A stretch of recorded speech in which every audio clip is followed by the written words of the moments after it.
Muito boa noite, queridos amigos. Estamos de volta aqui ao programa, mais um programa, inclusive, do nosso canal Arthur Azevedo Difusão Espírita.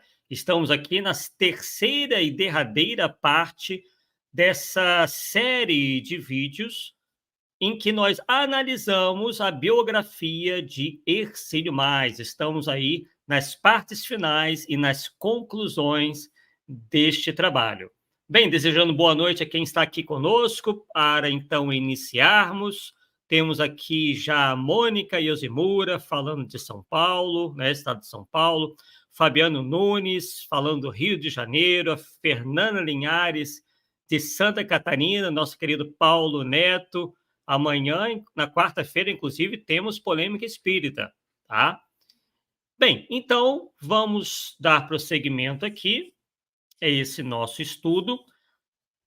Para aqueles que estiverem assistindo o nosso estudo pela primeira vez, né, da análise da biografia de Hercílio Mais, nós tivemos, né, 2 outros programas anteriores que está na nossa playlist, e também fizemos um vídeo onde comparamos o que dizia Leadbeater, que é o teosofista, sobre vida no planeta Marte, e o que consta no livro de Hercílio Mais, A Vida no Planeta Marte e os Discos Voadores. Tá? Nós vimos lá as semelhanças entre uma obra e outra, sendo que o próprio Hercílio Mais se dizia fã, inclusive admirador, dos livros do teosofista Leadbeater. Inclusive, há uma série de anotações de pé de página, né, onde Leadbeater volta e meia é citado nos livros de Ramatiz, né? Então, o que a gente viu foi a clara inspiração, né, de Hercílio Mais na obra de Leadbeater para falar da vida no planeta Marte, né? Então, volta e meia, estamos agregando uma ou outra coisa para vocês conhecerem melhor as ideias, as posturas, deste que foi realmente alguém que inspirou muito o movimento espírita, né?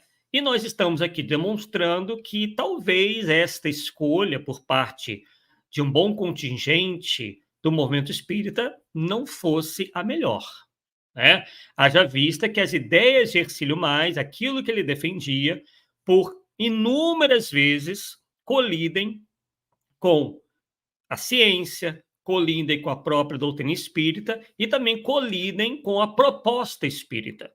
A proposta de Hercílio Mais sempre foi a do tal universalismo, que nós também aqui no canal andamos explorando com bastante frequência, para que vocês entendam qual é essa proposta do tal universalismo. Tá?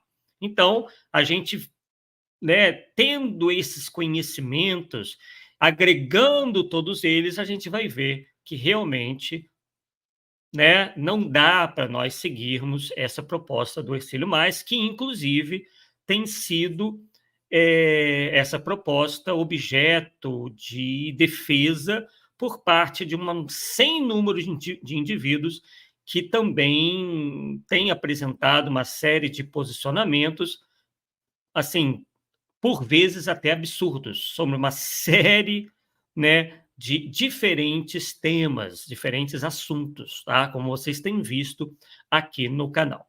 Bem, então, nós sugerimos que quem não assistiu esses 2 estudos, né, que assista, porque certamente nesse terceiro a gente vai falar sobre outras coisas e não vai estar repetindo coisas, né, que a gente, ou informações que a gente passou para vocês no primeiro e no segundo, uma vez que estamos seguindo a obra, né?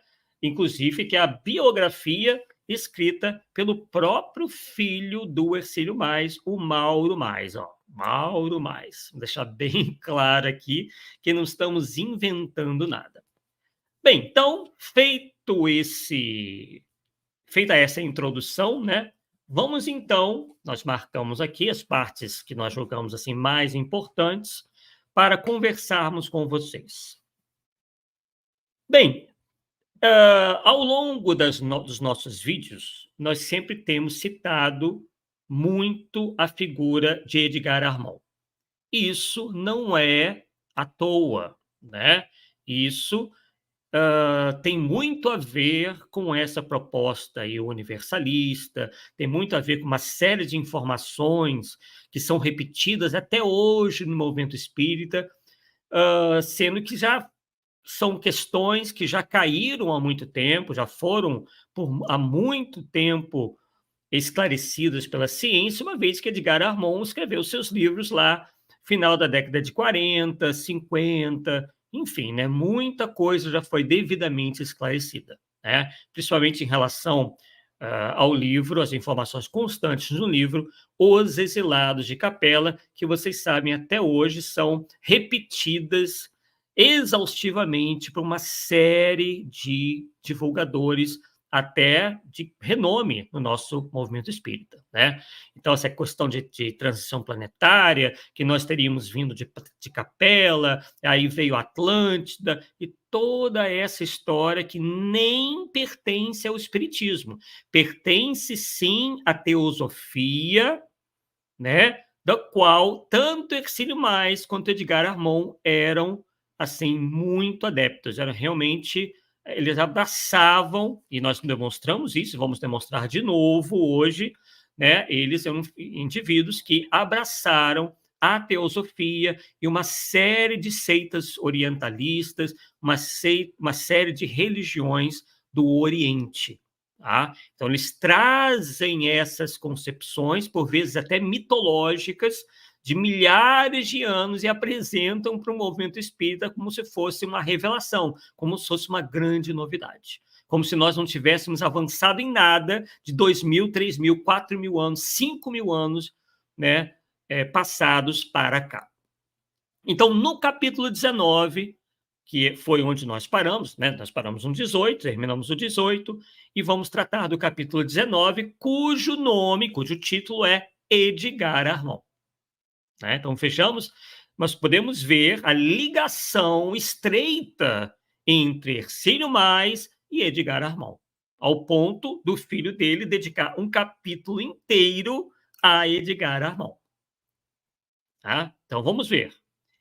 Diz lá, Edgar Armond, nascido em 1894 e falecido em 1982, foi uma das figuras mais importantes do espiritismo no Brasil.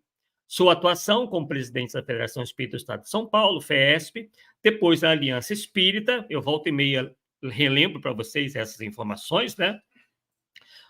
E essa Aliança Espírita foi justamente quando ele conseguiu implantar todas as suas ideias.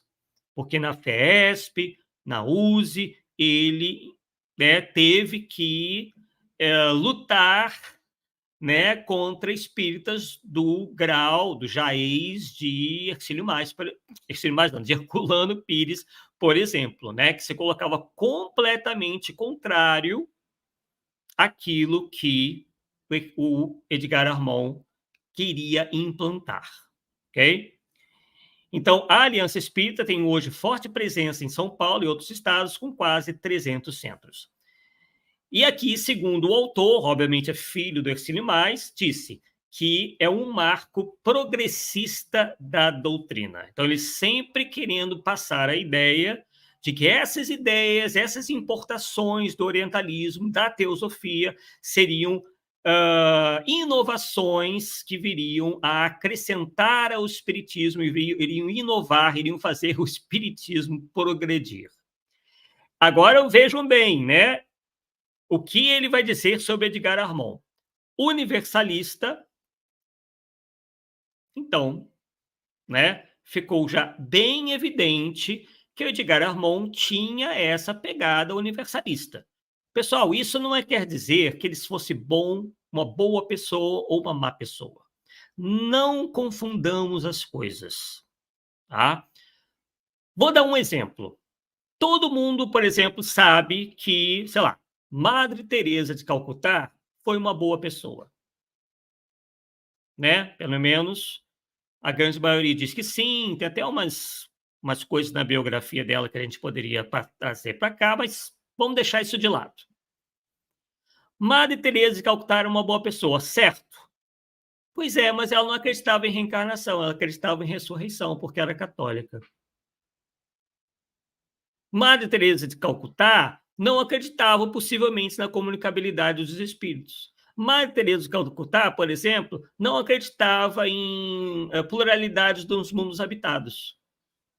O fato de alguém ser uma boa pessoa, pessoal, não faz com que ela esteja certa em tudo.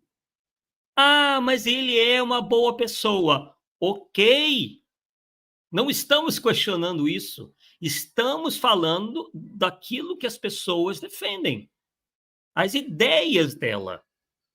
Porque a moralidade nem sempre é acompanhada do desenvolvimento intelectual e vice-versa. Alguém pode ser muito desenvolvido intelectualmente e moralmente deixar a desejar. Assim como pode estar bastante avançado moralmente e deixar intelectualmente a desejar. Então, não estamos aqui demonizando universalistas, apenas pontuando que eles têm ideias próprias e, por vezes, essas ideias vão colidir com o espiritismo, né? Então, o que a gente quer aqui é estabelecer uma diferença. Não quer dizer que o universalista seja ruim e o espírita seja bom. Não é assim. A coisa não é dessa maneira que a gente está apresentando. Essa maneira simplória, maniqueísta, né? Então, vou deixar bem claro aqui. Mas é importante a gente saber disso. Saber o que a pessoa pensa, como ela pensa, o que ela defende. Porque isso vai fazer com que nós tenhamos uma visão melhor, até mesmo a analisar o que a pessoa ensina, o que a pessoa defende. Né? Isso é plenamente normal. Isso existe na política, isso existe na filosofia. Né? Quando se fala de alguém, né? se tem uma biografia de alguém, você sempre tem esses pontos que o biógrafo vai ressaltar. Olha, o filósofo tal teve influência do filósofo tal, né, para saber qual é, né, quais foram as influências que a pessoa recebeu, para que ela pensasse daquela maneira. Então, aí a gente entende por que, que o Edgar Armond defendia certas ideias. Por que, que o Herculano Pires batia de frente com ele e vice-versa. Porque o Herculano Pires não era um louco que ia perseguir.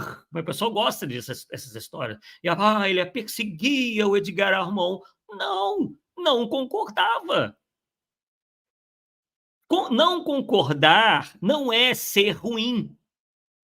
Para você ser bom com alguém, você não precisa concordar com ela 100%. Então, isso é muito explorado por aí, principalmente em relação à minha pessoa, porque eu venho, né, outros também, né, mas vou falar de mim porque eu não tenho experiência dos outros. Eu vivo a minha experiência. Então, o que os nossos adversários ideológicos gostam de colar na gente é isso, né? Que por a gente discordar, a gente está sendo maquiavélico, que somos reencarnação, inclusive vamos falar disso hoje, reencarnação de Mago Negro, de inquisidor da Igreja Católica, porque eles não admitem, na verdade, pessoal, quem não admite contestação são eles. Como nós já demonstramos nos outros programas sobre Ercílio Mais, vocês vão ver os ataques. Vocês puderam ver, né, e vão ver aqui de novo, os ataques absurdos, furiosos, que representaram a reação dele às críticas. E eram críticas fundamentadas. Não eram críticas do nada. Não eram críticas à pessoa dele, mas sim às ideias contidas nos livros de Ramatiz. Então, né?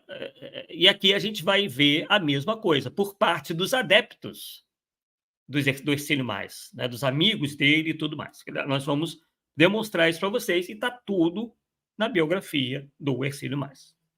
Mas voltando ao Edgar Armond, o Mauro Maggi diz o seguinte, que o Edgar Armond era universalista, culto, tarimbado em muitas vivências, deixou extensa bibliografia publicada, além dos clássicos Os Exilados da Capela e Passes e Radiações, que, aliás, também causou uma celeuma danada no momento espírita, porque ele que começou com aquela questão de passe longitudinal, passe dispersivo, movimentações exageradas com as mãos, etc, etc, etc. Né? Até hoje nós temos esse problema dentro do movimento espírita. Aí diz aqui, foi objeto de acirradas contestações por alguns confrades de sólida ortodoxia. Olha lá. Então, essa é uma maneira, veja que quem está se utilizando de adjetivos usados de maneira pejorativa é o outro lado. É o lado dos universalistas. É assim que eles reagem. Eles, em vez de se defenderem com as ideias, eles geralmente, como a gente está vendo, né, com o falso médium aí, que se diz Allan Kardec, ele sempre reage dessa maneira. Né, acusando, vindo com argumentos ad hominem. É quando você ataca a pessoa e deixa o debate de lado. Então, o Mauro Mais, assim como seu pai, embarca nessa. Né? Ele passa a ver os antagonistas ideológicos de Edgar Armond como né, confrades de sólida ortodoxia. E mal sabe que ortodoxo não tem nada de pejorativo. É claro que alguns dão essa conotação de pejorativo, mas enquanto que, quando nós vamos ver o significado de ortodoxo, não tem nada de pejorativo. Né? Isso foi, aos poucos, tendo, né, essa conotação pejorativa. E pensamento imobilista, quer dizer, sempre acusando aqueles que primam, que prezam pela defesa das obras fundamentais da doutrina espírita, né? Como sendo indivíduos que não querem o progresso, que eles têm um pensamento imobilista, quer dizer, não querem se mover em direção ao progresso. Sempre esse mesmo argumento. Né? Aí ele compara o Edgar Armond ao seu pai, a semelhança do ocorrido com o trabalho de Hercílio Mais. E nós lembramos para vocês que os carros-chefes todos do Hercílio Mais já caíram por terra faz muito tempo. Né? O que são os carros-chefes? São os temas principais. As obras Ramatiz sempre circulam em torno de temas principais. A tal da transição planetária, com o astro intruso, que seria até o ano 2000, não aconteceu nada disso. Né? Verticalização do eixo terrestre, a questão da descrição do planeta Marte como um planeta com uma população visível, tanto é que ele, né, vocês já sabem disso, ele prevê que dali a algum tempo os astrônomos, quando melhorassem os seus instrumentos ópticos, poderiam enxergar e encontrar aquelas paisagens que eles descrevem, enxergar os marcianos. E aí o tempo passou, as sondas foram até lá e não encontraram absolutamente nada que ele descreveu. Né? Por quê? Porque o Hercílio Mais, que era um grande simpatizante da teosofia, acreditou nos relatos de Leadbeater e tratou de colocar no livro, colocar esses relatos, claro, dando uma mexidinha aqui e ali. Já mostrei que há grande chance, né, assim, de ser um plágio. Grande chance não, né? É um plágio. Ele só mudava ali algumas posições, mas as inscrições eram as mesmas. Tá? Então, ele falava isso, que ele queria que o espiritismo, que o movimento espírita absorvesse essas informações da teosofia. E aí criou esse espírito Ramatiz, né, para, então, adentrar o movimento espírita, porque se fosse ele enquanto encarnado, ninguém ia dar bola. Mas como espírito, aí o movimento espírita, como realmente aconteceu, né, abriu os braços para essas obras do Hercílio Mais. Né? Prossegue aqui sobre Edgar Armond. Edgar Armond foi desassombrado defensor das obras de Ramatiz. Olha lá, aquilo que nós sempre dissemos. Inclusive através do jornal O Semeador, órgão da FEESP. E depois nós sabemos bem que a FEESP montou uma comissão para estudar os livros de Ramatiz, e os livros Ramatiz não foram mais aceitos para venda na FEESP. Então foram vários confrades de grande conhecimento doutrinário, professores, inclusive o Arilex, né, médico, enfim, pessoas de grande capacidade intelectual também, né, desaprovaram os livros de Ramatiz pelos erros científicos e doutrinários que essas obras contêm. Né? Em consequência, Ercílio escreveu ao comandante, como era conhecido, né, o Edgar Armond, para agradecer-lhe. E, a partir daí, uma correspondência de anos reavivou uma amizade entre ambos, que já vinha de outras existências. Isso, né, na concepção deles. Bem, aí também na biografia do Edgar Armond, que nós temos também esse livro, né, No Tempo do Comandante, de autoria de Edelso da Silva Júnior, há um capítulo intitulado Ramatiz, que relata esses fatos e transcreve diversas cartas trocadas entre ele e Armond. Obviamente não tinha internet na época, era uma época muito recuada, poucas pessoas tinham telefone, então o que valiam eram as cartas. Né? Então, Edgar Armond e Ercílio Mais trocavam muitas cartas, né? E essas cartas foram expostas tanto na biografia do Ercílio Mais quanto na do Edgar Armond. E os dois sempre atacando raivosamente o espiritismo e o movimento espírita. Né? Dizendo que o espiritismo é ultrapassado, que tem que aceitar essas novas revelações, essas inovações, aquele mesmo conversa que a gente ouve repetido até hoje, daqueles que querem, né, posar de autoridade e trazer essas supostas inovações, muitas delas sem pé nem cabeça, para dentro do movimento espírita. E aí eles continuam. Nos textos em que comenta as obras de Ramatiz, criticadas pela ortodoxia, oh, meu Deus, analisa de forma serena as objeções e desmonta uma por uma com lógica e objetividade. Nunca vi nenhum deles desmontar nenhum argumento de um Herculano Pires, por exemplo, ou de um Jorge Rezende. Porque para derrubar, teria que provar que Marte tem aquela descrição dada por Ramatiz, teria que provar que existe astro intruso, teria que provar que até o ano 2000 ia ter uma catástrofe, teria que provar tudo isso. Essas ideias e muitas outras. E até hoje, foi demonstrado o que a favor de Ramatiz. O que a gente vê são os adeptos mudando o texto do Ramatiz para não passarem vergonha. Essa é a realidade. Porque eles acabam passando vergonha, porque eles na ânsia de defenderem, mudam o que foi escrito, mudam o que foi dito.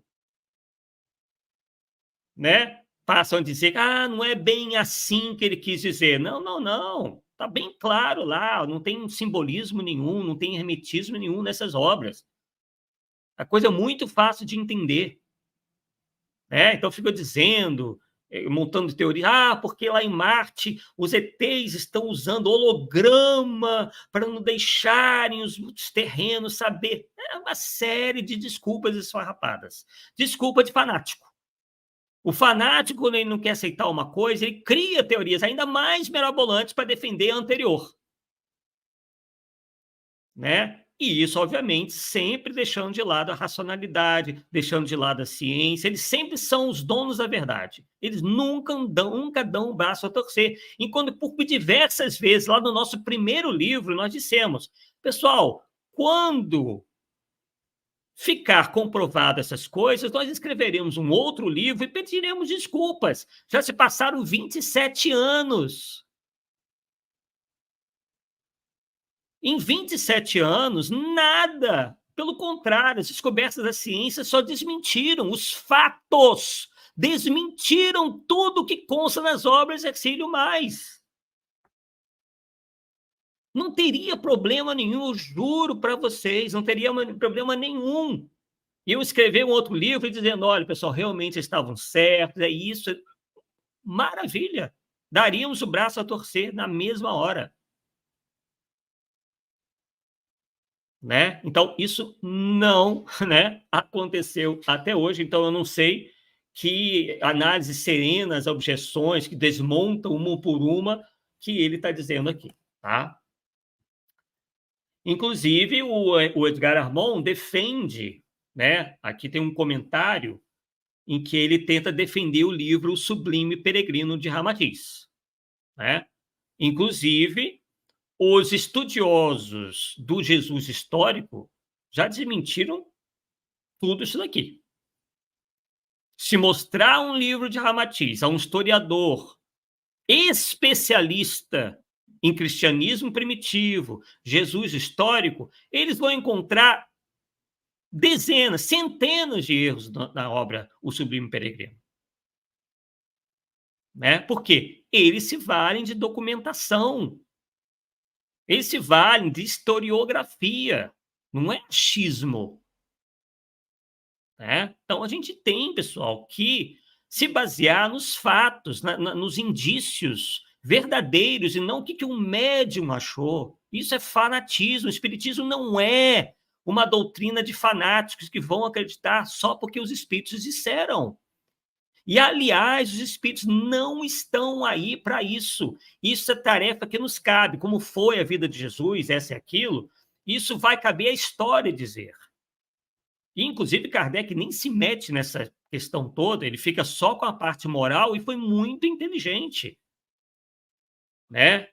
Ele não ficou perguntando para os espíritos, e aí, como é que era Jesus, como é que ele era, como é que deixou de ser. Não, ele se importou naquilo que é o fundamental, que é a mensagem.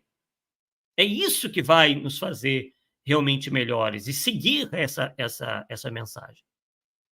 Agora, o que a gente tem aí nas obras mediúnicas, foram várias já produzidas, já mostramos algumas aqui para vocês, produzidas tentando dizer como é que tinha sido a vida de Jesus, como é que ele era na intimidade, o que ele fez antes de começar o seu messianato, e todas elas contêm incongruências entre si, elas discordam completamente entre si. Não tem como, por exemplo, pegar o Jesus do Sublime Peregrino e dizer que é o mesmo Jesus do Carta de Cristo. São figuras completamente diferentes, mas para os universalistas, essas duas obras se encaixam perfeitamente. Vejam só. O Jesus do Sublime Peregrino, inclusive, até podemos admitir, por uma questão de justiça, é infinitamente melhor do que aqueles da Carta de Cristo. Porque, pelo menos, salvaguarda o comportamento moralizado, que não poderia deixar de ser, de um espírito da categoria de Jesus. Enquanto lá na Carta de Cristo mostra um indivíduo completamente desregrado moralmente, que desrespeita os pais, que sai por aí fazendo sexo com mulheres de maneira completamente irresponsável, enfim. Já mostramos aqui, já fizemos um estudo sobre esse livro, Cartas de Cristo, uma verdadeira aberração. Então, se fosse para escolher uma menos pior, seria o Sublime Peregrino, com certeza. Pelo menos mantém um Jesus moralmente elevado. Agora, no do Carta de Cristo não tem como, pessoal. Qualquer um de nós parece que vai ser melhor que aquele Jesus apresentado ali, que ali foi um verdadeiro absurdo, de uma médium que ninguém sabe quem foi na realidade. Se é que ela existe, né? Porque não tem nem foto da mulher.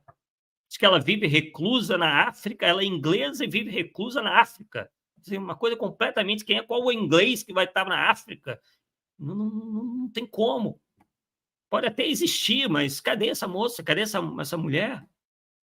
O negócio é tão estranho desde o início que nem a médium sabem quem é direito. Né? Mas vamos voltar aqui. Isso aí é só alguns comentários porque encaixam aqui na história toda.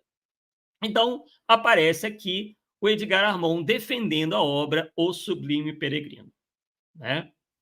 E aí, nessa mesma obra do Edelso Júnior, em que ele faz a biografia, né, do Edgar Armand, diz aqui: encontramos na transcrição da carta de 1º de setembro de 1956, de Hercílio a Edgar Armand, o seguinte: Ramatiz já há muito tempo o incluiu no rol de suas amizades, que estão sendo cultuadas desde a Atlântida, olha a Atlântida aí novamente, e cuja missão completar-se-á no ano 2300, quando ele reencarnará no Brasil para reunir todos os discípulos e tentar o reencarne coletivo em Marte.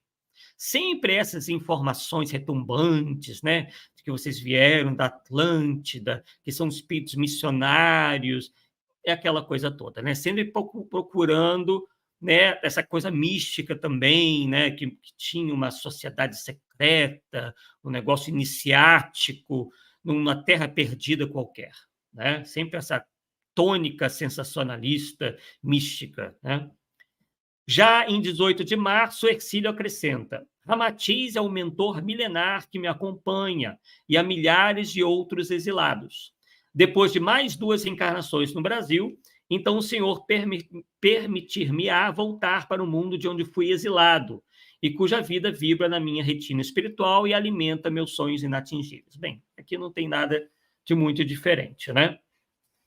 E aí diz o seguinte também, logo depois, uma outra carta. O irmão Armon e o Godói são da velha Atlântida, novamente falando nesse continente que jamais existiu. Isso é coisa da teosofia. Nós temos estudos e livros escritos sobre toda a evolução, digamos assim, né, da teoria da Atlântida. Tá? Isso foi mudando ao longo dos tempos, tem zilhões de versões, e a versão que acabou prevalecendo até hoje é a versão da teosofia de Helena Blavatsky. Mais tarde foram terapeutas, sacerdotes hermetistas no Velho Egito, quer dizer, sempre coisas elevadas. Ninguém nunca foi criminoso, ou então de uma profissão qualquer, cozinheiro, pedreiro, carregador de pedra da pirâmide, nunca. São sempre figuras importantíssimas do passado. Ambos são filiados, olha a questão mística que eu falei, para a exaltação da vaidade, também a tal da carteirada. Ambos são filiados à antiga fraternidade do Triângulo e já receberam a insígnia da Ordem da Estrela Azul. Olha, tem até a ordem, eles não pertencem, receberam a insígnia, deve ter até crachazinho, né? Da Ordem da Estrela Azul. Pessoal, realmente não dá, a gente tem que desde os Atlantes, diploma no mundo espiritual. Os que exerceram tarefas de reforma coletiva no plano físico. Quer dizer, só indivíduos elevados. Não encontra nenhum deles se dizendo a formiga do cavalo, a formiga que estava no pé do cavalo do bandido. Nunca. São sempre espíritos missionários, que têm a sabedoria universal. É a tal da tentativa da carteirada, né? Que prevalece nesse mundo que eles criaram para si próprios. É o mundo da ilusão, o mundo das revistas caras do além, quem foi quem na outra encarnação. Onde ninguém, como eu já disse, ninguém foi um simples trabalhador, nunca. São sempre faraós egípcios, líderes iniciáticos, sacerdotes com insígnias elevadas, só isso. Depois, nós é que somos arrogantes, nós que somos orgulhosos, né?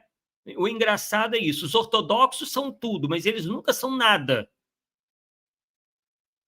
Eles que falam as coisas mais absurdas, que se colocam num patamar de quase semideuses, mas nós, os ortodoxos, né, entre aspas, é que não prestamos. Somos arrogantes, orgulhosos, sendo que a gente não fala nada disso. Onde é que foi que o Arthur aqui falou que era alguma coisa no passado? Que o Arthur é elevado? Quando que, sem me comparar, tá? Só estou citando porque a gente é alvo desse pessoal. Quando que o Herculano Pires falou o que ele foi na outra encarnação? Procurem nos tantos livros, as dezenas de livros que o Herculano Pires escreveu. E tantos outros aí. Não se acha isso. Pelo contrário, dão sinais inequívocos de humildade, de estudantes, que todos nós somos. Se estamos num planeta de provas e expiações, não tem santo aqui, pessoal. Missionário é um ou outro. E tem que mostrar mesmo ser missionário. Tem que com obras, não é só papo, não é só dizer que é o que foi. Isso é fácil, isso é moleza, você falar qualquer coisa sobre si. Onde é que estão as obras? Onde é que está o comportamento dessa gente que realmente demonstre que eles são o que eles dizem ser? A gente não vê nada. Vê pessoas normais, que não são ruins, propriamente ruins, como já dissemos. Nunca dissemos que o Ercílio Matos fosse uma pessoa ruim. Nunca dissemos que o Edgar Armond fosse uma pessoa ruim. Mas limitadas, com suas limitações.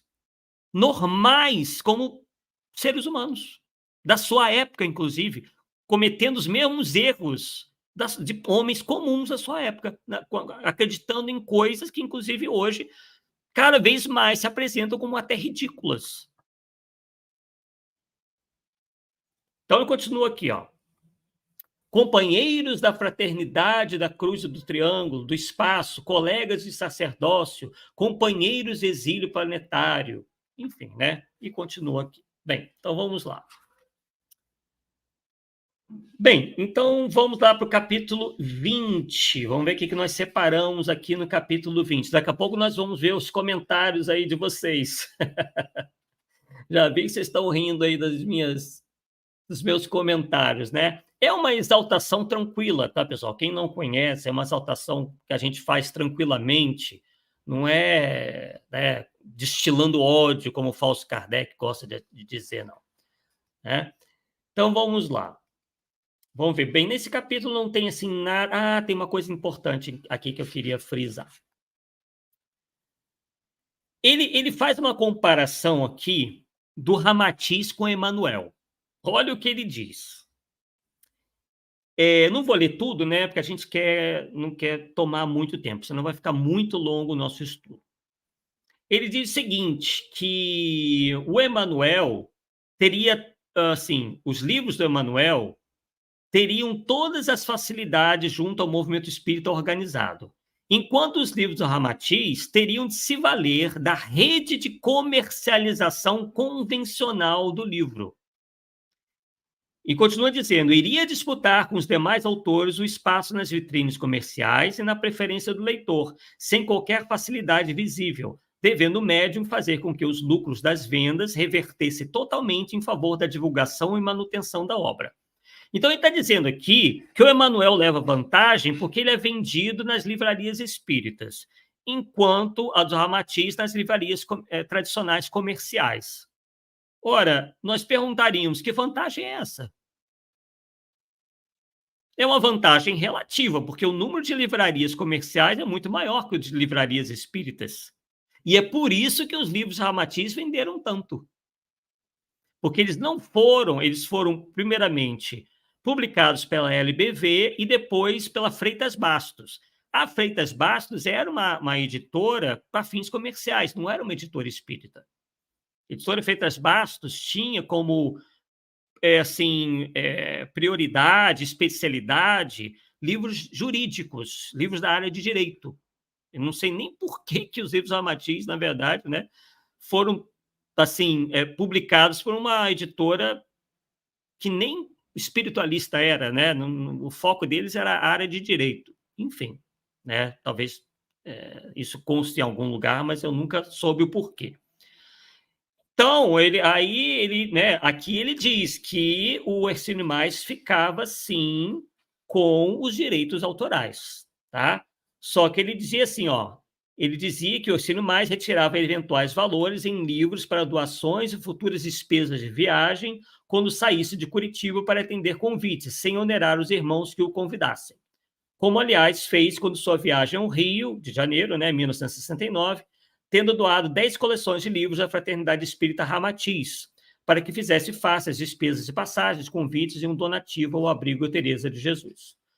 Né? Então, a gente vê, né? Agora, se ele realmente usava sim ou não, não nos cabe dizer, tá? Se ele desviava o dinheiro para si, não vou dizer uma coisa dessa porque não tenho provas, tá? Mas ele recebia os direitos autorais, sim, tá?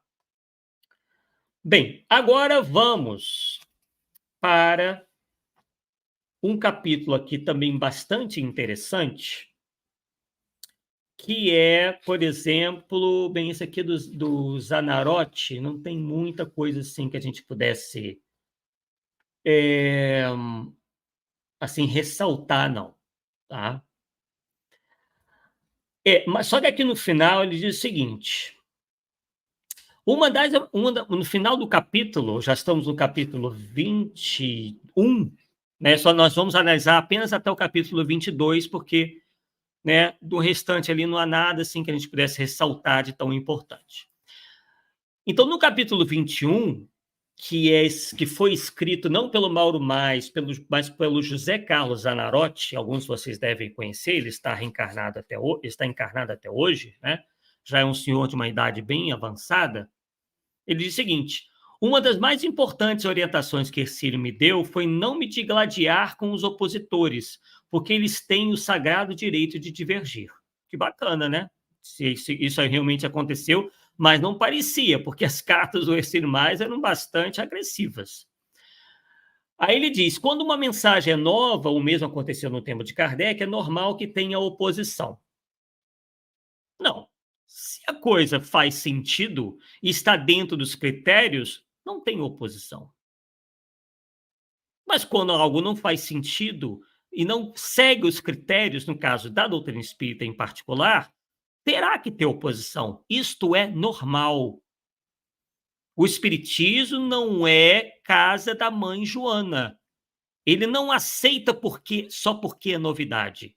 Então, todas as novidades teriam que ser absorvidas pelo espiritismo.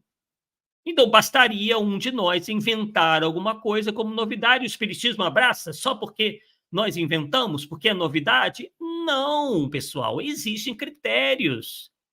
Quem colocou esses critérios foi o próprio codificador, com o auxílio dos espíritos superiores. É isso que o pessoal não entende. Se quiser montar uma outra doutrina, faça. Ninguém vai ficar bravo com isso, vai perseguir, nada disso. Se querem pensar diferente do espiritismo, tem toda a liberdade. Agora, o que não pode é colocar tudo como se fosse espírita. Isso aqui não dá para ser. O espiritismo não é sincrético, não adianta. Nós falamos sobre isso no nosso último estudo, Espiritismo e Universalismo. Que esse universalismo que eles querem implantar é sincrético. Quem é sincrético é a Umbanda, é uma característica da Umbanda. Ela pega de várias fontes, mas o Espiritismo não. Dá licença? Dá licença do Espiritismo ser como ele é? Montem as suas doutrinas, as suas casas, não temos nada com isso, nunca iremos bater lá para incomodar quem quer que seja, mas todo mundo quer entrar no movimento espírita, batendo na nossa porta e querer ensinar os espíritas o que é certo e o que é errado. Mudar a doutrina espírita, porque eles acharam uma novidade, algum médium qualquer, um espírito falou. Não é assim que o espiritismo funciona. Existem, né, como eu já disse, critério da concordância universal, dentro da universalidade do ensino dos espíritos, nós seguimos a ciência, a razão, a lógica, tem uma série de critérios. A análise das mensagens, a escala espírita, isso tudo tem que entrar no pacote da análise. Não é a simpatia com o médium, o médium era bonzinho, então o médium era bonzinho, que tudo que ele vem por ele é verdade. Não é tão simples assim. É por isso que o espiritismo tem, né, a sua vertente científica.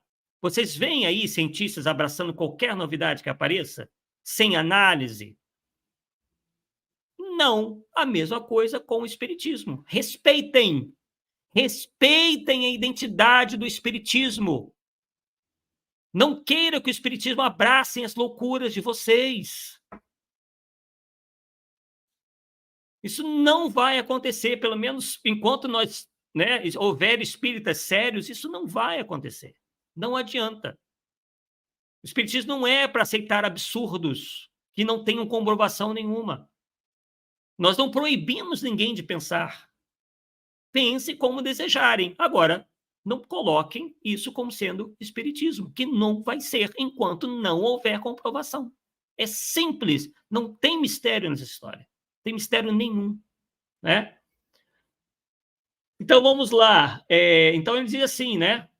A característica de Ramatiz é exatamente compreender aqueles que não concordam conosco. Não é verdade, porque o próprio Ramatiz, entre aspas, né, que na verdade era o estilo mais, vivia chamando os espíritas de intolerantes. Ele é que começou com essa, inclusive com essa narrativa, que é repetida até hoje pelos universalistas, inclusive o mais recente deles, que tem tido algum impacto aí, que é o nosso querido Falso Kardec, né?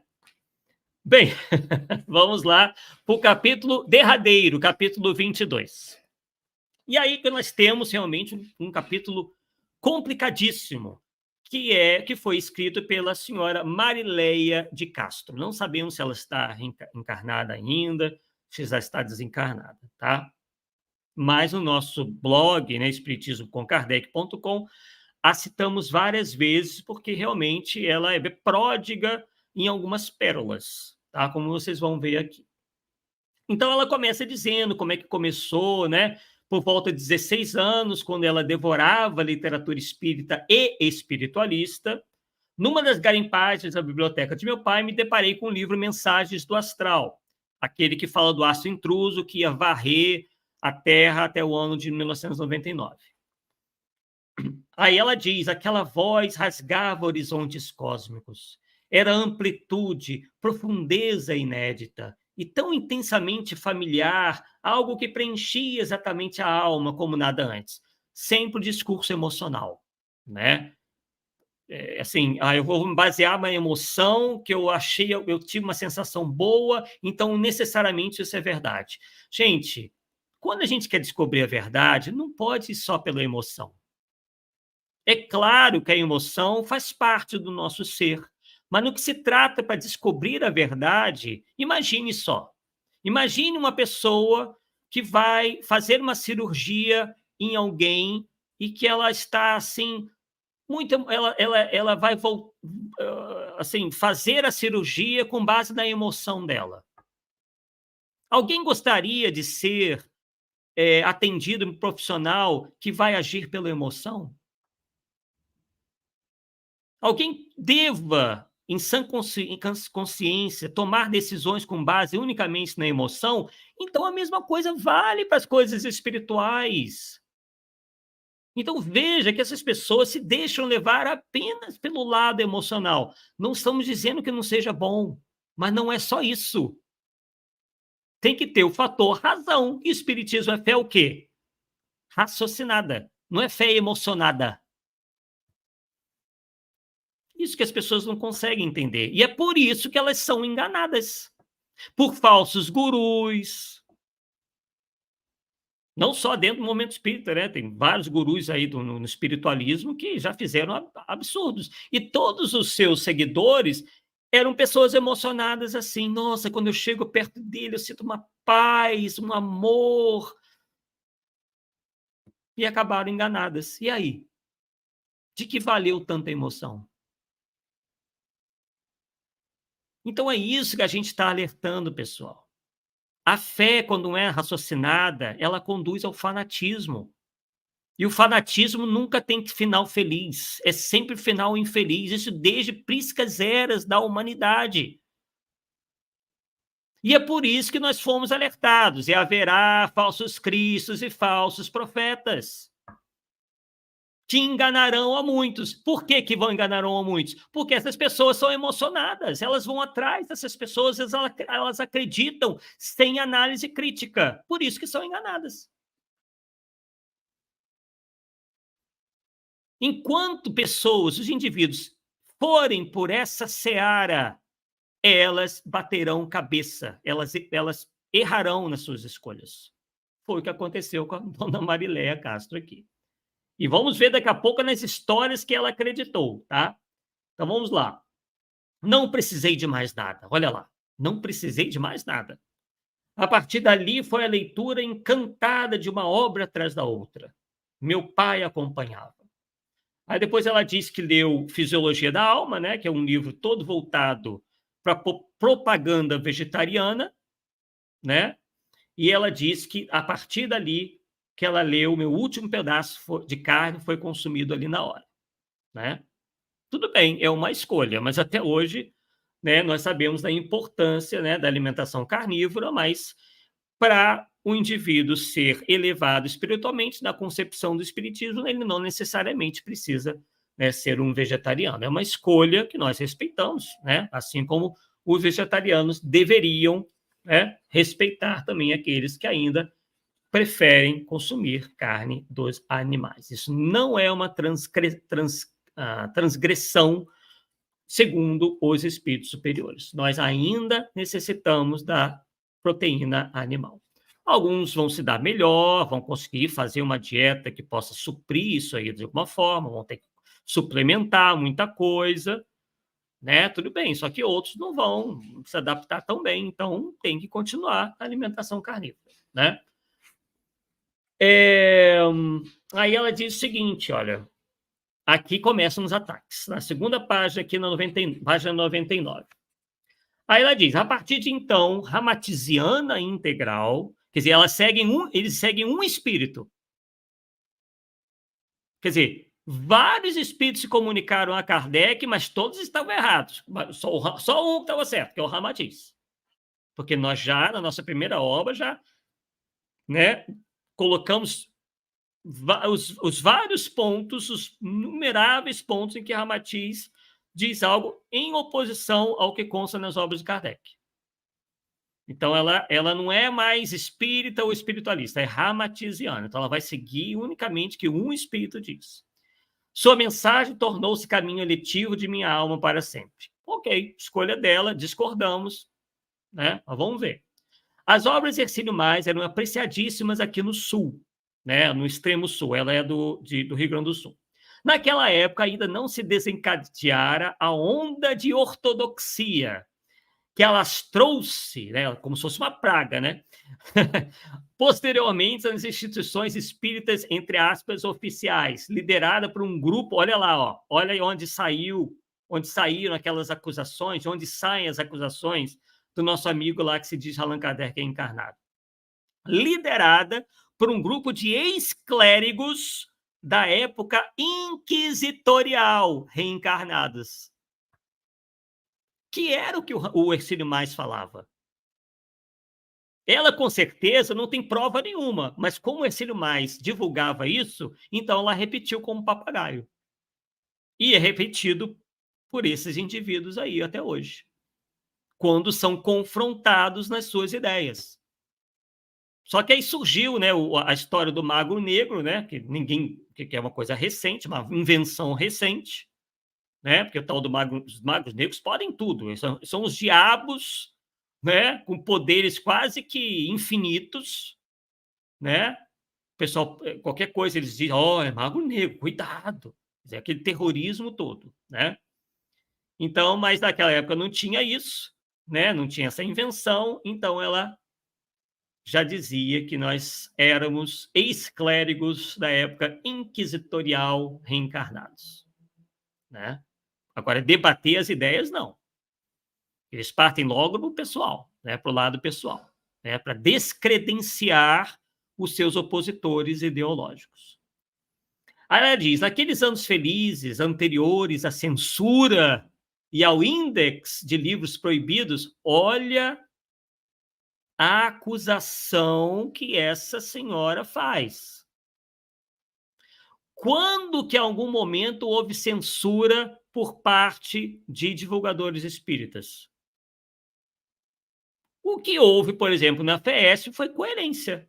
Se montou, por exemplo, uma comissão da casa, e eles têm todo o direito de fazer isso, e chegaram à conclusão: olha, os livros Ramatiz têm inúmeros erros doutrinários, não vamos vender mais nas livrarias. Mas alguém censurou que essas obras fossem vendidas em outros lugares? Inclusive, os postos de venda eram muito mais numerosos, porque os livros Ramatiz sempre foram vendidos em livrarias comerciais e não espíritas. Né? E aí ela diz aqui, como vocês viram, e ao índex de livros proibidos, onde é que está essa lista? Eu quero saber onde é que está. Onde é que está o índice de livros proibidos do movimento espírita? Eu desconheço. Novamente, se alguém achar e me mostrar, tudo bem. Aí a gente vai acreditar nela. Mas isso aqui é uma deslavada acusação injusta, mentirosa. Para quê? Para demonizar quem não aceita Ramatiz. Que é intolerante, que é perseguidor, que é isso, que é aquilo. Sempre os adjetivos lá em cima. Agora, vai a gente fazer isso. Eles podem tudo, sempre. De utilizar os adjetivos mais pesados. Né? Agora, se a gente fosse fazer isso, que a gente não faz, aí a gente ia ser intolerante, aí a gente ia ser antifraterno, ia ser anticaridoso. Mas eles podem tudo, né? Enfim, 2 pesos e 2 medidas. Faço o que eu digo, mas não faço o que eu faço.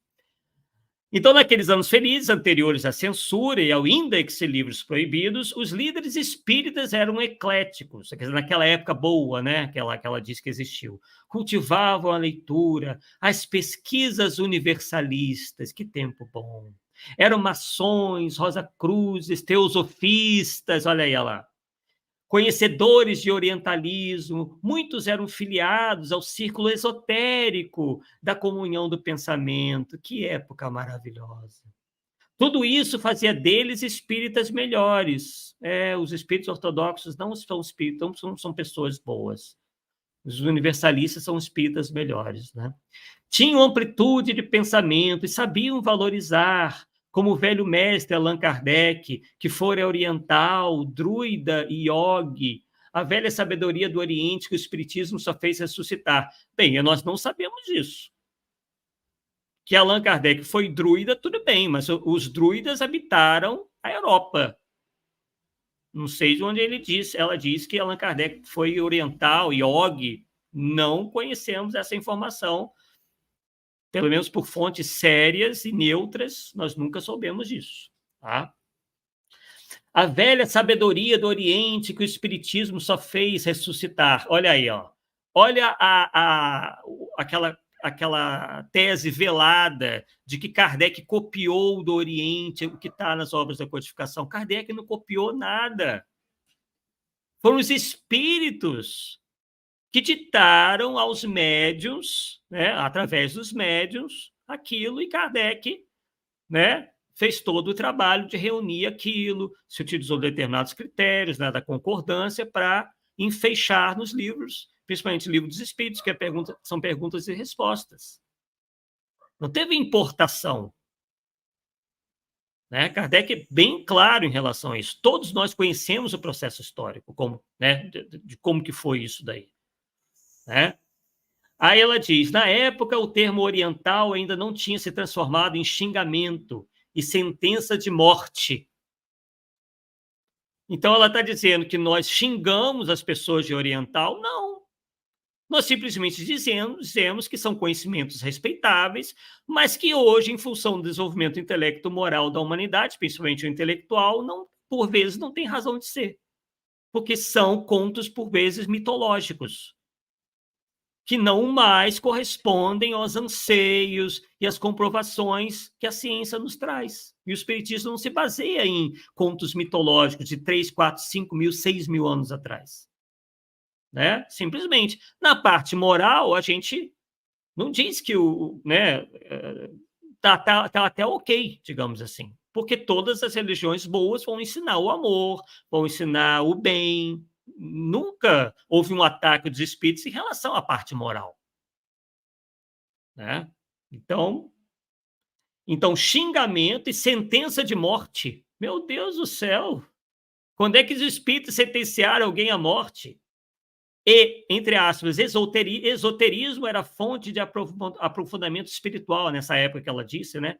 E não algo semidiabólico a jogar na fogueira antes que contaminasse o rebanho de fiéis com ideias subversivas. Meu Deus do céu. E nós, alheios a esses ventos ortodoxos, que iriam enregelar o pensamento espírita, líamos Ramatiz, estudávamos Ramatiz, amávamos Ramatiz. É isso. Fica com um espírito só para você ver como é que é bom. Vai acreditar num espírito só. Que pode ser um pseudo-sábio se fazendo passar por espírito elevado. Esquece todo o resto e fica só com o espírito só para ver como é que fica. Dá nisso aqui, ó, que vocês ainda vão ver. Daí ao sonho de conhecer Hercílio Mais. Não demorou nada. Por essa época já começaram a trabalhar na Legião Espírita de Porto Alegre, liderada pelo Portela Fagundes, médico e amigo de Hercílio, um discípulo antigo de Ramatiz. Aí ela vai contando lá, né? Aí vamos lá para a próxima página.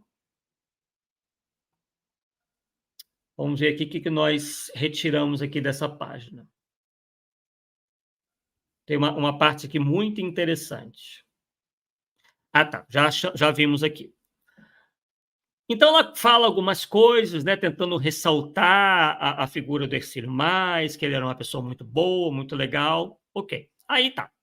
Outro relato de Hercílio, não lembro se nessa ou em outra ocasião, vejam bem, foi sobre um acidente que sofrera com seu Fusca.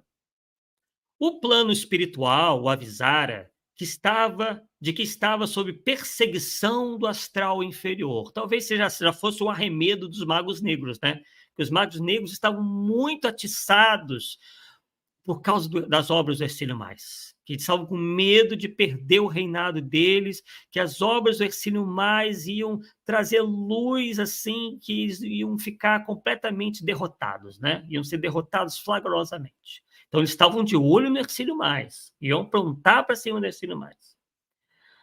Então, eles estavam desgostosos, foi o termo que ela utiliza aqui, com a psicografia da obra Magia de Redenção, sem falar nas outras, diz ela. E aí, em determinado dia, um caminhão desgovernado se lançou frontalmente sobre o carrinho em que ele se encontrava. O Hercílio Mais estava num Fusca, felizmente sozinho. Hercílio falou que, de repente, e sem saber como, se viu em pé fora do Fusca. Aí, quando eu li, eu falei, bem, então, de certo, ele foi atingido pelo caminhão e, de repente, se viu em espírito fora do corpo. A gente já viu relatos assim, né? Então, ficamos tranquilos. Acredito que vocês iam também pensar assim, né? Só que não. Olha lá. Ele se viu em pé fora do Fusca, o qual ficou com a frente totalmente amassada. Então, o caminhão passou por cima do Fusca lá, a frente acabou, né? Contaram-lhe depois que ele tenha sido desmaterializado e rematerializado para salvar-lhe a vida, que não deveria terminar ali. Então, o Hercílio Mais, ele era tão especial que os espíritos o desmaterializaram e o rematerializaram porque eles não podiam perder o Hercílio Mais, pessoal. Eles não podiam perder o Hercílio Mais. Isso nunca aconteceu na história da humanidade, nem com Jesus, porque eles poderiam ter, inclusive, feito a mesma coisa com Jesus de Nazaré, não poderiam? Ou com Martin Luther King, ou com Gandhi, ambos assassinados. Mas não. Com o Hercílio Mais foi diferente, pessoal. Os espíritos de uma alta estirpe desmaterializaram-o e depois o rematerializaram ali do ladinho, deixaram ali do ladinho do Fusquinha dele. Parabéns, parabéns.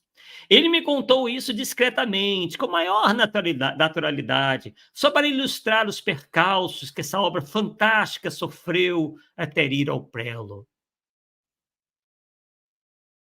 Sempre essa coisa salvacionista, que a gente vai resolver todos os problemas, que é a obra de luz, que vai... Mesma coisa que a gente vê até hoje. Mesma coisa, essa empáfia, né? Essa coisa, inclusive, né, de se colocar superior a todas as outras. Quer dizer, Allan Kardec, por exemplo, eles não salvaram o problema de saúde do Allan Kardec, que morreu de um aneurisma. Mas o Hercílio Mais eles salvaram. Quer dizer, transgrediu-se uma lei da natureza para salvar o Hercílio Mais, mas não transgrediram a mesma lei da natureza para salvar Jesus, Allan Kardec. Allan Kardec tinha planos enormes, vários planos de livros para frente, mas morreu antes. Mas o Hercílio Mais não poderia morrer antes, né, pessoal? Pelo amor de Deus, vocês estão... Jamais isso ia acontecer. Óbvio que... Claro que não, claro que não. Nosso primeiro encontro se deu, segundo a testa dedicatória afetuosa, no exemplar de A Vida Humana e o Espírito Imortal. Bem, aí ela sai contando lá, né, os seus causos ao longo do capítulo. Né? Esse aí realmente, né, foi a cereja do bolo. Né?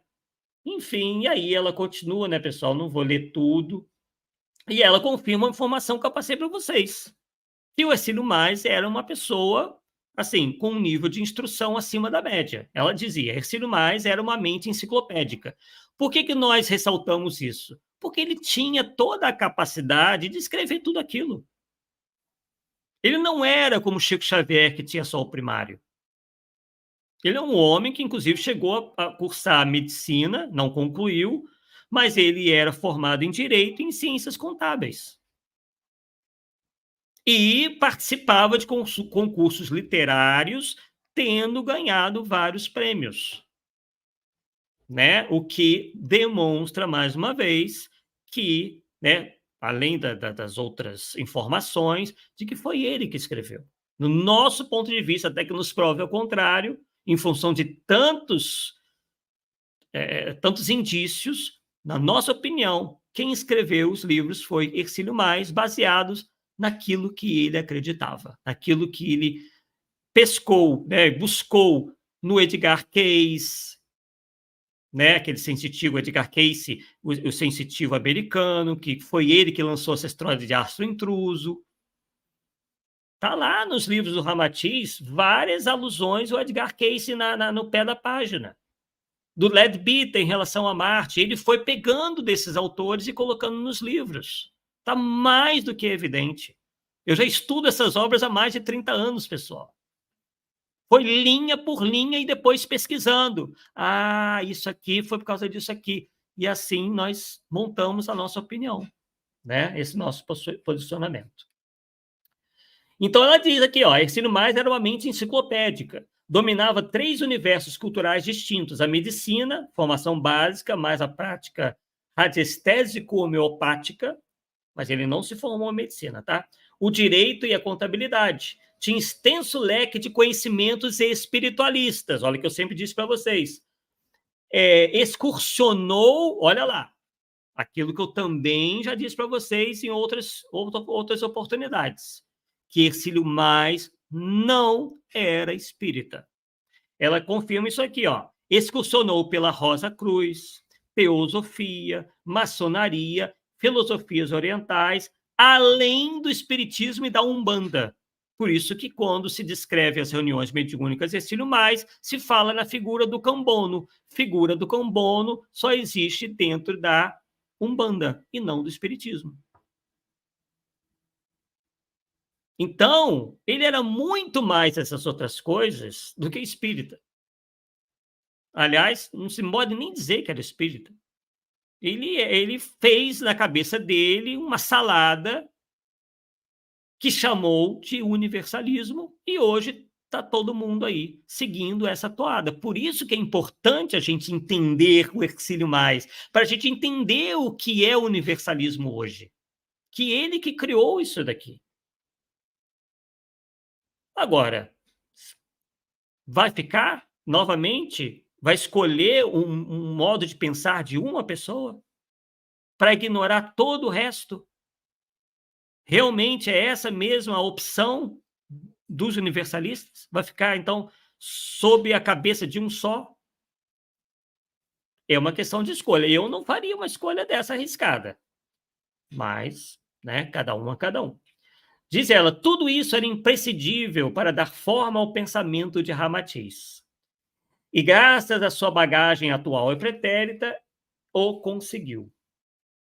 Né? E aí ela sai, né, novamente ressaltando aí o Hercílio Mais, dizendo que ele era leonino e por isso que ele tinha essas características, é ela que acredita, inclusive, na astrologia, algo que o espiritismo rechaça, né?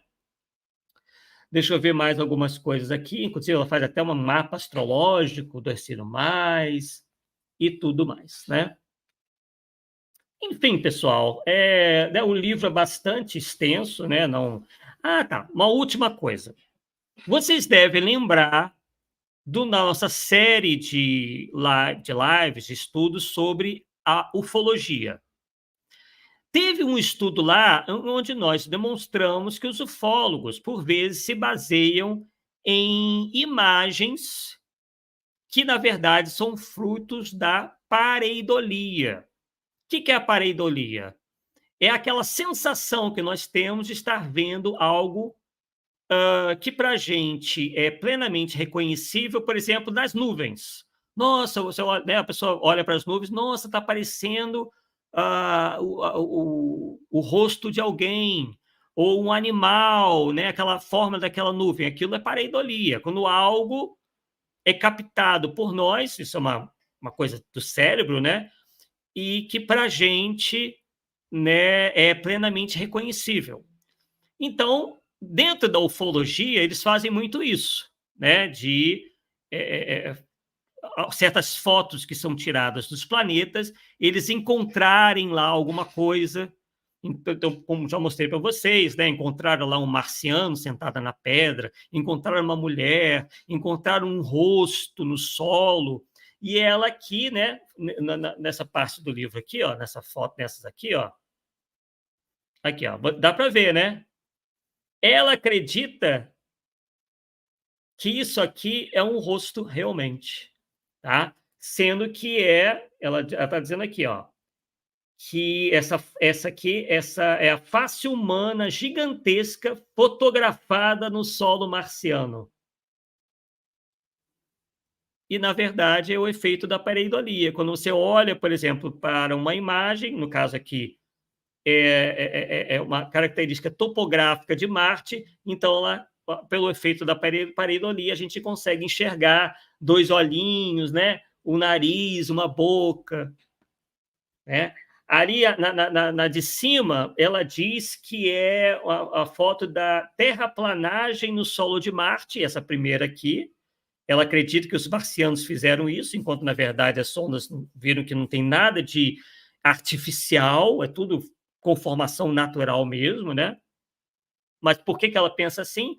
Por causa do livro A Vida do Planeta Marte e os Discos Voadores. E na segunda foto, essa do meio aqui, ela diz que são dutos gigantescos que adentram o solo de Marte. Quer dizer, obviamente construído por marcianos. Né? Então, ficou faltando aí os conhecimentos da ciência astronômica, da astronáutica, da astrofísica, né? E também o estudo da pareidolia, que demonstrariam que aquilo não tem rosto nenhum, que aqueles dutos ali são plenamente naturais, é da própria topografia marciana, enfim, não tem marciano visível nenhum. Se tem alguma vida espiritual ali, não está sendo discutido. Tanto é que eles insistem em falar isso, que tem o rosto, porque os marcianos teriam uma constituição física. Então, perceba que o Ramatiz não fala em dimensão espiritual. Tanto é que ela faz questão de mostrar essas fotos. Olha, se eles tivessem dimensão espiritual, para que eles iam construir dutos, canais? Por que eles iam desenhar um rosto no chão? Vejam, pessoal, é fácil de entender. Mas não, o fanático, hoje, como não encontraram nada em Marte, eles vêm com essa ideia de que Ramatiz falou em plano espiritual, e não é isso. Tá? E nós conseguimos desvendar isso. O Retílio Mais lia o escritor teosofista Leadbeater, Charles Leadbeater, achou que aquilo fosse representação da verdade, enfeixou num livro A Vida no Planeta Marte e os Discos Voadores, assinou como se fosse um espírito de oriental, porque, afinal de contas, ele era orientalista, né? Ele apreciava tudo que vinha do orientalismo, e lançou para ver se os espíritas caíam naquela. estava, de certa forma, bem assim. Nós podemos até dizer que ele estava bem intencionado, porque ele acreditava naquilo, né? Só que não estava certo, né? Foi atrás das lorotas da teosofia, que para mim não merece o menor respeito. Teosofia, para mim, é algo criado na cabeça da Helena Blavatsky e de outras pessoas que, inclusive, viviam se utilizando de recursos da mentira. Já mostrei para vocês aqui que eles falavam que os mestres ascensionados, diziam lá o endereço dos mestres ascensionados no Oriente, achando que ninguém ia lá conferir um dia. Diziam que aqueles mestres ascensionados eram conhecidíssimos nas suas comunidades, na Índia, na China, nos mais variados lugares. Aí chegaram, né, os ocidentais conseguiam chegar nesses lugares e perguntaram lá: você conhece o mestre Kuthumi? Um deles, né? Eu vou pegar um deles. Kuthumi? Não. Ninguém nunca ouviu falar. Aí foi até das pessoas mais velhas, né? Mestre Kuthumi, não sei se não acharam. Cadê ele, o mestre Kuthumi? Nós não conhecemos, não sabemos quem é mestre Kuthumi, nunca ouvimos falar dessa pessoa. Inclusive, há até filólogos dizendo: olha, essa palavra, esse termo Kuthumi, esse nome Kuthumi, nem é um nome comum a essa região aqui, dessa língua em que se falava nessa região aqui. Não existe esse tipo de nome, essa conformação de nome aqui nessa região. Então, eles criavam coisas, pessoal, é inacreditável, mas é a pura verdade. Não sou eu só que estou dizendo, essa pesquisa foi feita por acadêmicos, eu já mostrei para vocês, inclusive, alguns deles, pessoas que passaram a vida inteira estudando religiões, por isso que tem as ciências da religião.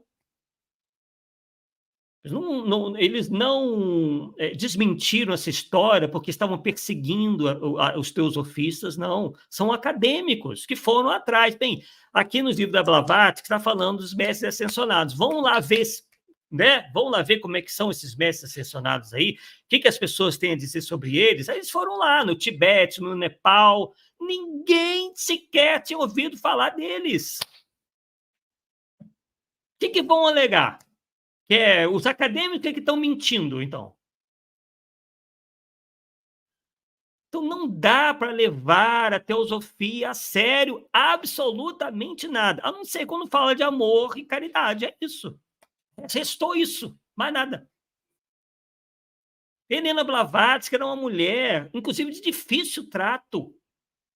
As pessoas tinham que suar para ficar perto dela, porque ela dava fora em todo mundo, era desbocada, era uma fumante inveterada. Que espiritualidade é essa, minha gente? Me digam. Uma mulher que casou num mês, 2 semanas depois, ela fugiu, deixando o marido lá ver navios. Ela nem tchau para o marido deu. Isso é coisa que se faça com alguém? Se casar com a pessoa, depois desaparecer, fugir. Não dá para entender para os universalistas, para esses espiritualistas, o que é senso, o que é moralidade. Não estou dizendo que nós sejamos melhores que eles, mas apenas querer saber que moralidade é essa dessas pessoas, que nível moral, que desenvolvimento moral, que progresso moral é esse, que espiritualidade é essa, onde as pessoas aprontam tudo isso.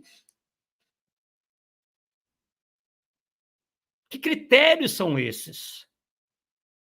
É só ficar falando? É só fazer rituais? É só essa coisa exterior que indica espiritualidade? E o íntimo? Ou então as ações nunca então vão espelhar o íntimo?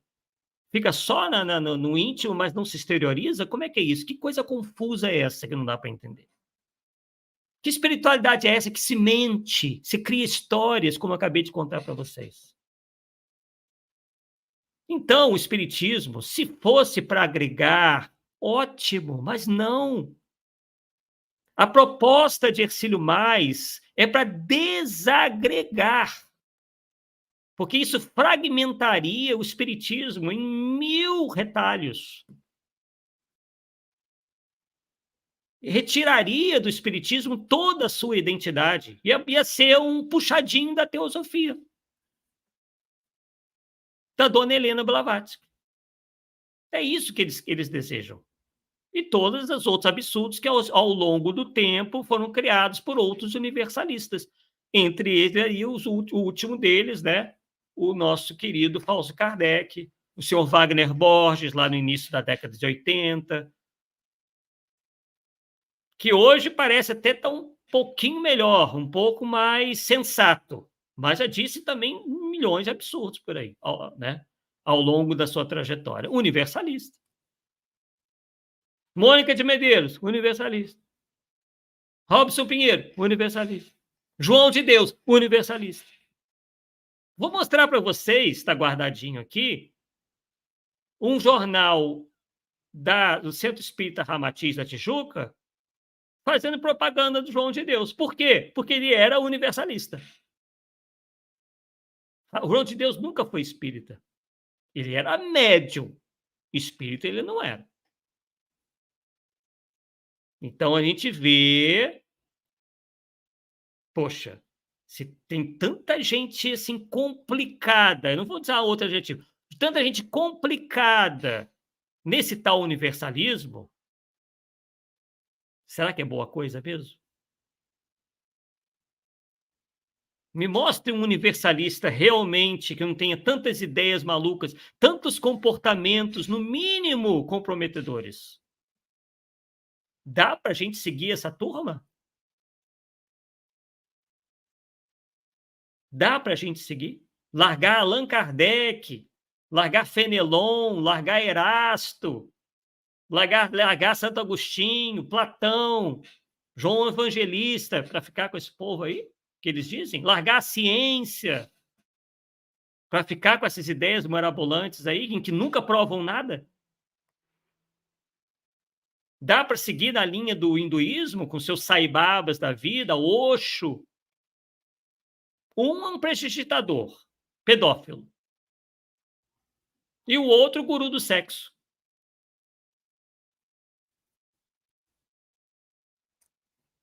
Mostre-nos os frutos do universalismo.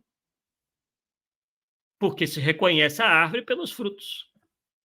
Mas não é só o que essas pessoas dizem. Falar no bem é muito fácil. É tranquilo, falar. Eu quero ver agir em conformidade com o que fala. Mas o que eles fazem é passar pano para tudo isso, para todos os universalistas, eles passam pano uns para os outros. Né? E os que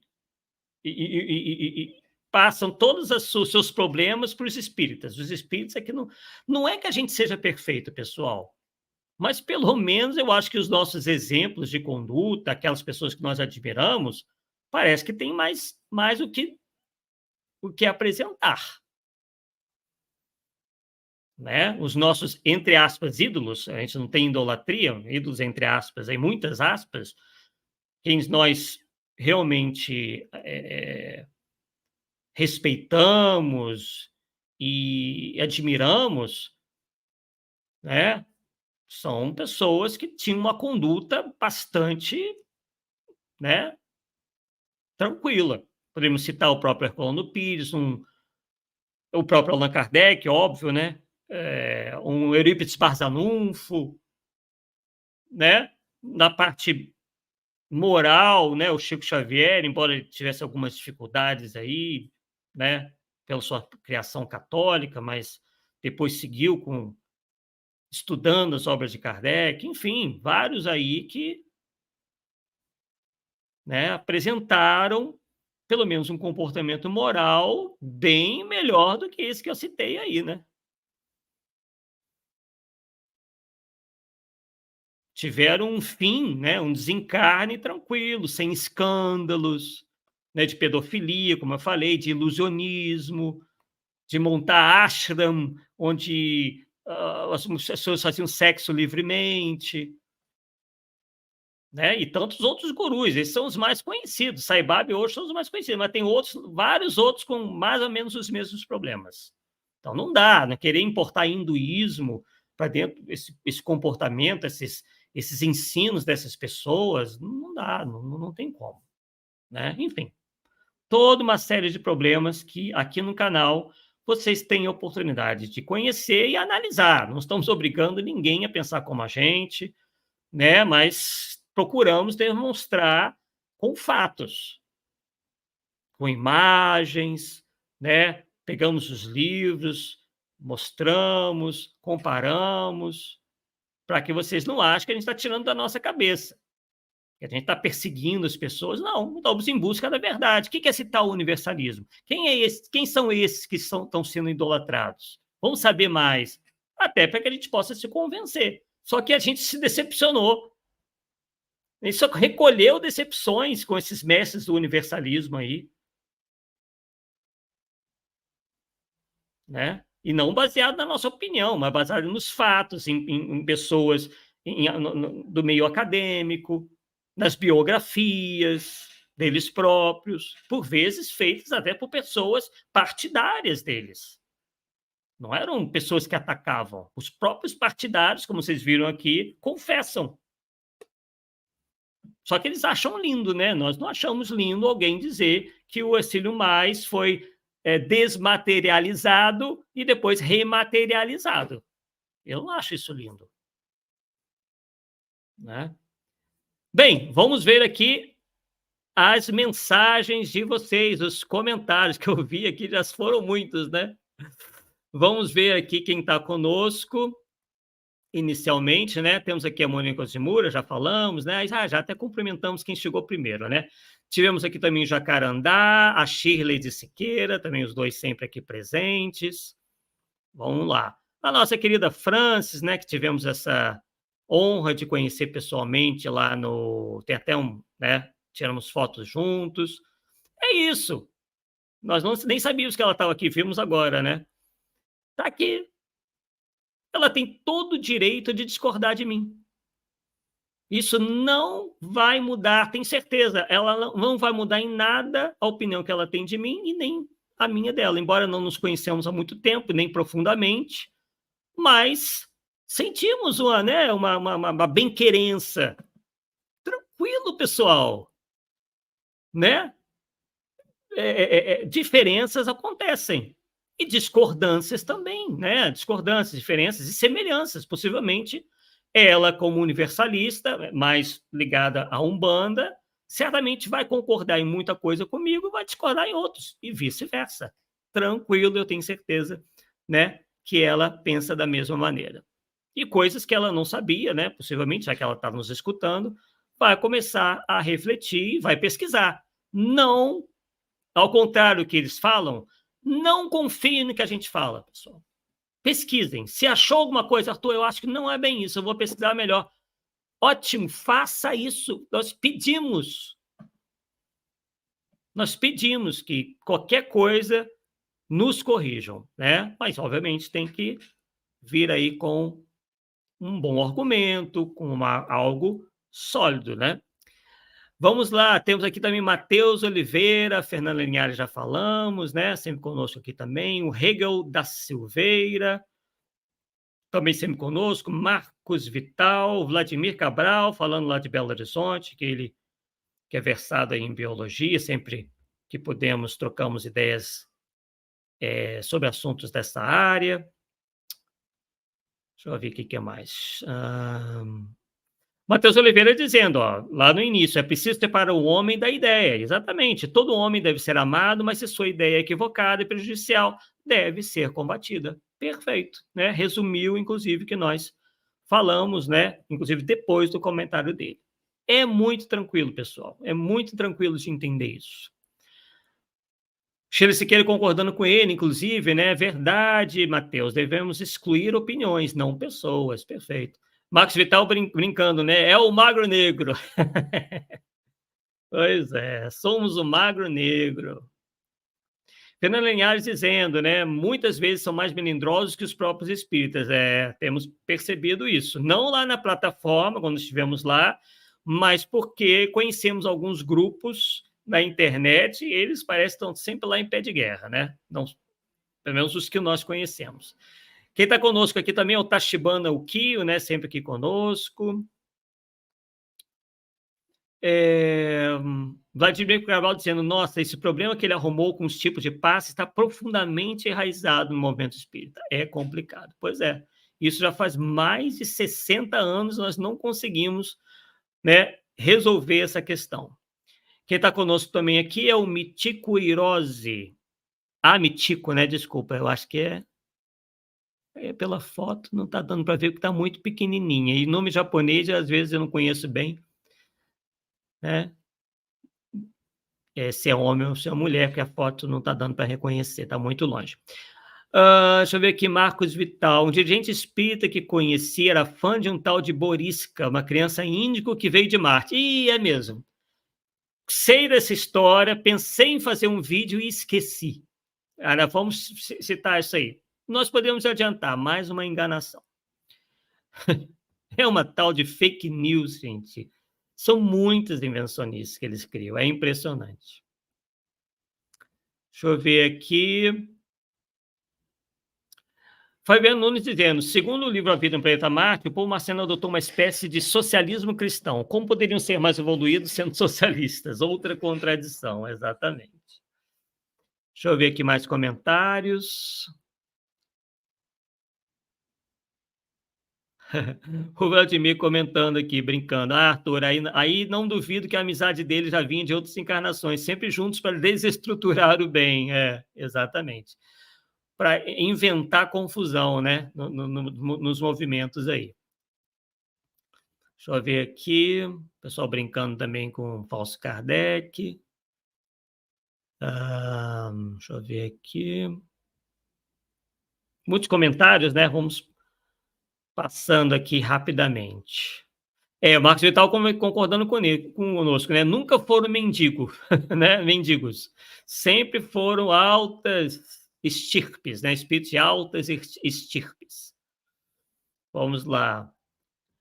Vladimir falando, concordo, Arthur, com tudo, menos sobre ingleses na África. Claro, temos na África do Sul, Namíbia, né? Já que houve a colonização de países africanos pelos ingleses. Até hoje existem raízes deles em alguns países, como a África do Sul, Quênia, né? Sim, né? Mas, poxa, com tantos ingleses na Inglaterra, foi escolher um que, sei lá, eu achei um pouco estranho, né? É tipo assim, por que inglesa na África? Justamente para ter a dificuldade da localização, entendeu? Porque a África é um continente imenso. E eu nem encontrei o país. Então, foi essa a minha estranheza. Poxa, uma inglesa na África. A África é um continente enorme, imenso, né? Então, é tipo assim, é para não encontrar mesmo. Porque poderia dizer, ela mora na Inglaterra, porém, como no Reino Unido é muito menor, eles poderiam, por exemplo, mora no Reino Unido, na cidade tal, aí seria mais fácil localizar, né? Mas não, colocaram logo um continente como a África. Foi mais ou menos isso aí, né? Nós sabemos que vários países lá tiveram a colonização dos ingleses, né? Namíbia, África do Sul, Quênia, né? Inclusive países que a língua inglesa é bastante falada. Deixa eu ver aqui, se eu sempre falo... o Vladimir falando, isso eu sempre falo, nunca teve alguém comum, sempre um rei, um rico, alguém importante, etc.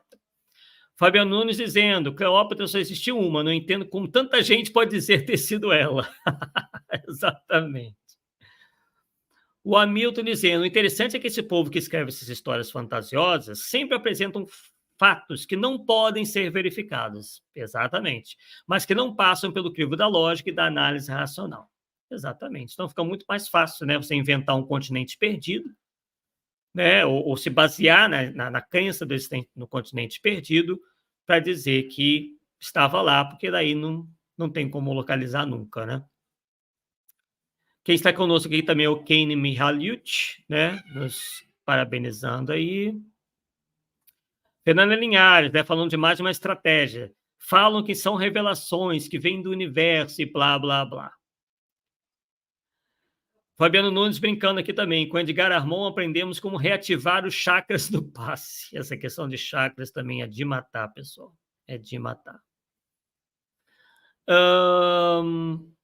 Fabiano Nunes dizendo, sim, lembro que os médiuns passistas ficavam exaustos fisicamente, porque a técnica do livro, o passe, levava o passista a fazer uma tremenda ginástica aeróbica de alto impacto. Exatamente, né? Deixa eu ver aqui mais algum comentário. Passe Carmen Miranda, se mexe todo. Passe panela de pressão, produz chiados durante a aplicação do passe. Passe aspirador, respira fundo como forma de concentração.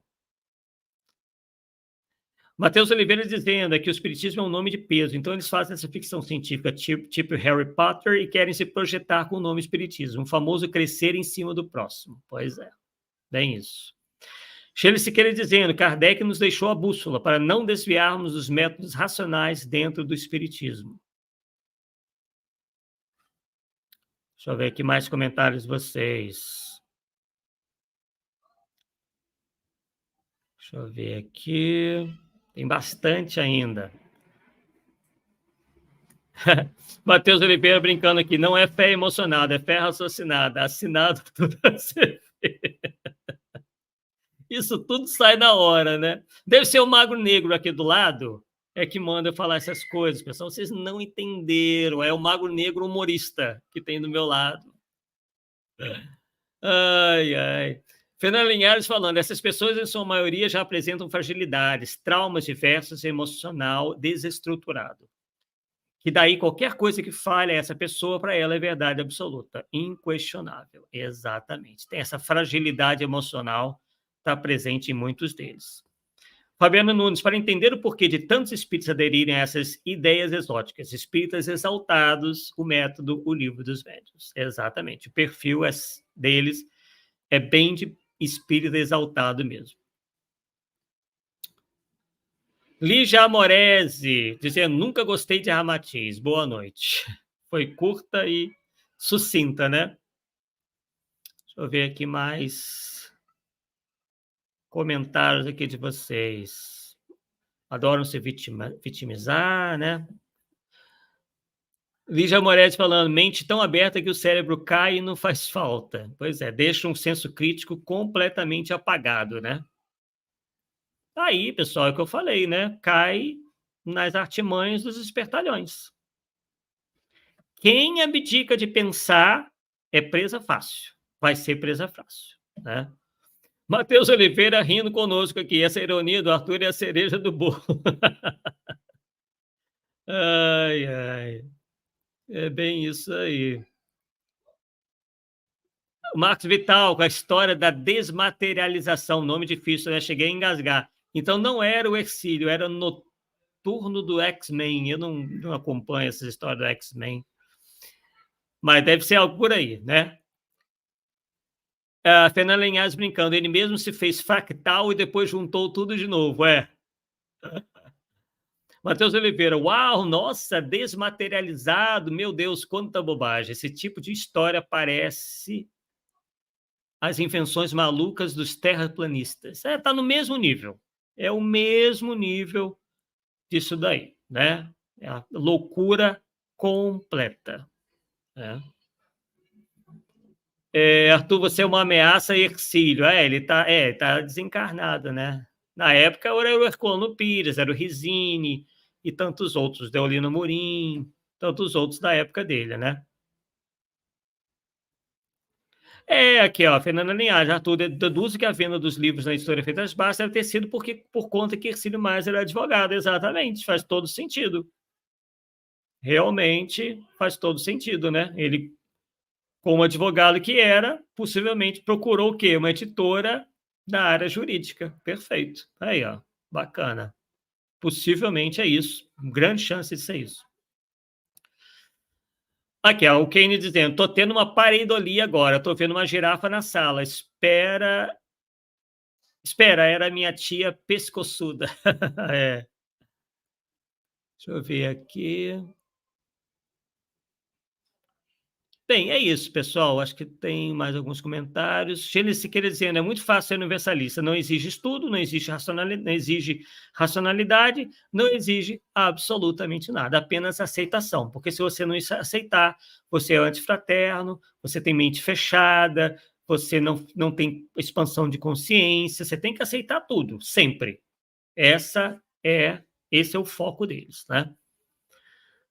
Depois não querem, né, pessoal, que a gente fale do tal do universalismo. Não dá, não dá. É uma fábrica de fanáticos, infelizmente. Vocês, né? Cansei aqui de dar inúmeros exemplos, né? Fulano, ainda tem lá a nossa médium golfinho, universalista.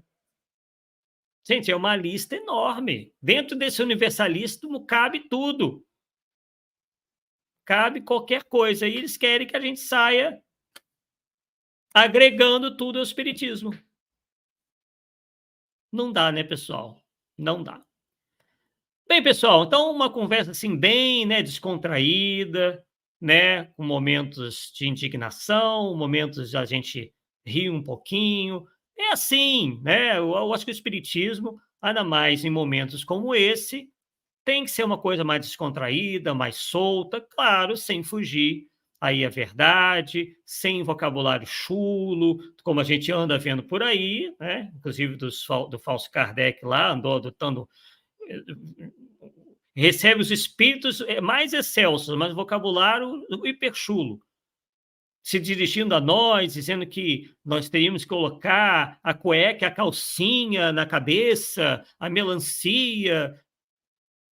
Isso dizendo incorporar um espírito de alta envergadura e com um vocabulário agressivo desse, né, baixo, chulo, enfim, é isso daí, pessoal. Bem, então, concluímos, de certa forma, né? Claro que é um livro bastante grosso, tem aí, se vocês quiserem comprar, nada contra, né? Acho que é interessante, para quem queira se aprofundar naquele que é o criador dessa onda do universalismo. São 178 páginas, né? Tem uma série de detalhes que vocês, comprando o livro, podem acessar, né, e comprovar aquilo que nós dissemos. Infelizmente, não dá para ler o livro todo, né, pessoal? Mas fomos o mais fiéis possíveis. Não retiramos de contexto. É exatamente isso que o livro diz, que nós não somos malucos de chegar para vocês e mentir, sendo que poderíamos ser desmentidos, né, depois, né, pessoal?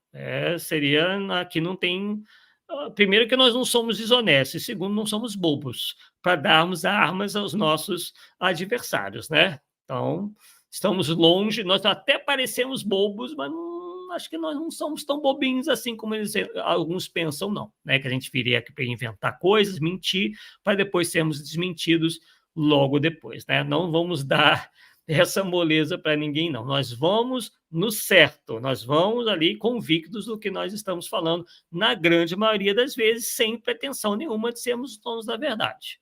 Mas fazemos esse esforço de estarmos em conformidade com os fatos, com a verdade, e tudo isso, né, como não poderia deixar de ser, não é caridade, é obrigação. Algo que, infelizmente, a gente não encontra nesses autores e nesse tal de universalismo criado pelo senhor Hercílio Mais, que Deus o tenha, né? Como dizem os católicos, que Deus o tenha, que esteja em um bom lugar, que esteja aprendendo, mas não dá, né? Esse legado, no nosso modo de ver e de muitos outros, não foi positivo. Foi bem intencionado, mas como diz o ditado popular, de bem intencionados o inferno está cheio, de boa intenção o inferno está cheio. Né? Não estamos dizendo que ele foi para o inferno, não, tá, pessoal? Isso é só um ditado popular. Não basta ter boa vontade, não basta ter boa intenção. Isso tem que ter uma estruturação lógica, racional, tem que ter muita pesquisa, ainda mais para temas delicados, né, que ele se utilizou. Né? Temas voltados para astronomia, para as ciências, previsões apocalípticas. Gente, isso tem um efeito sobre as pessoas. Muita gente ficou preocupada, muita gente ficou iludida com essas supostas revelações. E o espiritismo chamuscado, né? Porque muita gente achava que o Hercílio Mais era espírita, sendo que não era, que eu provei para vocês. né? E achou que o espiritismo é que era responsável por esses enganos todos, né? Infelizmente. Então é isso, pessoal. Amanhã terça-feira de carnaval, possivelmente, bem possível que nós voltemos a bem, temos o estudo, né, na verdade, do Viagem Espírita em 1862, né? Então, esse já está garantido.